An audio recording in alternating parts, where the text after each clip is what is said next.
Hello and thanks for tuning in to the Black Hat Bushcraft channel.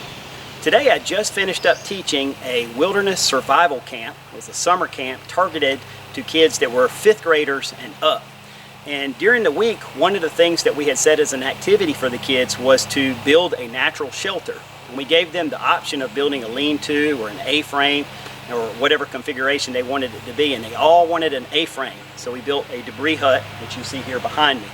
And all the kids kind of chipped in together with me guiding them, and we built the framework together, and then we all piled the debris on. And they were really proud of their shelter when they finished. At first they were doubtful about, when we first got started, they didn't think it was going to turn into anything worthwhile. And then at the end, when we stepped back and looked at it, they were really proud of it.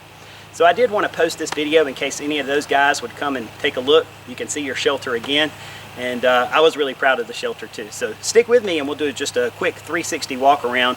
You can take a look.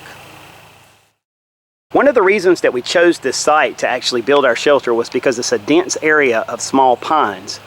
And the nice thing about that is there was a ton of material for us to work with, deadfall stuff. And our goal was to try not to cut anything live if possible, because this is a school campus, so we were trying to be very conservative with the resources that we use. So all this deadfall gave us plenty of material to build the framework of our shelter. You can see up under there what the frame of the shelter kind of looks like. And I'll show you some still shots that we took yesterday as well. But anyway, the nice thing about the thick pine is all these needles would help to break rain. If we were in a heavy downpour, that would be less wear and tear that will actually be falling down directly on our shelter. One of the students found a wild turkey feather, so of course our shelter had to have a feather for decoration.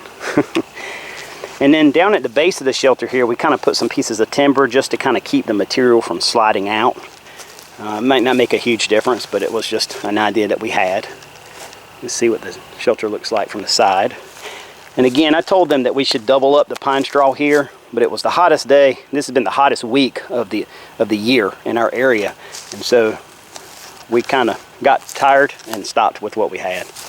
But doubling up this material would be a good idea on the shelter. You can see we put timber all the way around the base just to try to help retain some of our pine straw. So it's a very simple shelter. This tree right here is actually right in the very front corner of our shelter. And we didn't want to cut live trees, like I said, but I told them that if it was a survival scenario, we would cut that tree because that could be a potential pathway of water to run into our shelter. But honestly, even if we didn't, it's right at the very front corner of the shelter, so chances are it wouldn't really get you wet if you were up in there. But that's just an overall look. It's a very simple shelter to build. It's just a matter of doing the labor, gathering the materials, and building a framework, piling on material.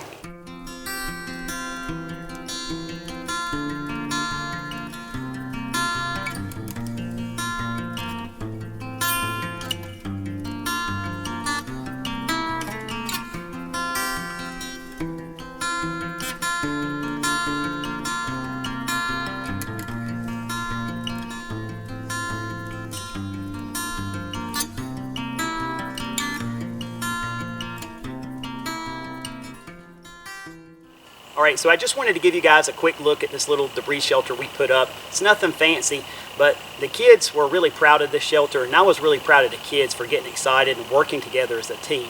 To me, it's always neat to see young people get excited about things in nature. Nowadays, our society is geared towards technology for entertainment, video games and cell phones and all that kind of stuff. So to see a group of kids, 12, 13 kids come out here, get excited, and then work together as a team, and be, entertained by doing something like this, that's really neat to me. And I hope that I'll have the opportunity to do some more of these types of camps in the future, because I think passing on this type of knowledge and developing these type of skills is very important for our young people, and it'll be important in the generations to come. So just thought I'd give you guys a quick look at it. I appreciate your interest. One of my goals in the fall, once this hot weather breaks, I hope to get out in my camp and to do some more natural shelter building videos. I have several different ones that I want to work on. So that's something hopefully you'll see coming up on the Black Hat Bushcraft channel. Once it starts to cool off and we get into the fall months, that'll be coming. So I appreciate your interest, your support. Please subscribe if you haven't, and I look forward to talking to you with another video as soon as possible. And as always, take care and God bless.